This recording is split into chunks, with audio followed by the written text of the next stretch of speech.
Another aspect in which Bevel can come in handy is in edit mode when you need to perform some geometric corrections even on simple vertices. For example, I have this vert and I want to connect it to these 2 points, but I don't want it to result in a triangle.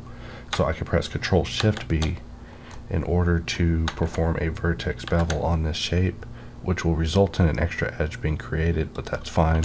We can just select this edge and press Ctrl-X to dissolve it, and then by just forming a connection here and here with J, we can actually add a loop in between, turning this area into quads. Another aspect in which Bevel can come in handy is by pressing Ctrl-B and then using it to basically turn one edge into 2 edges and then rolling the wheel to turn that into 3.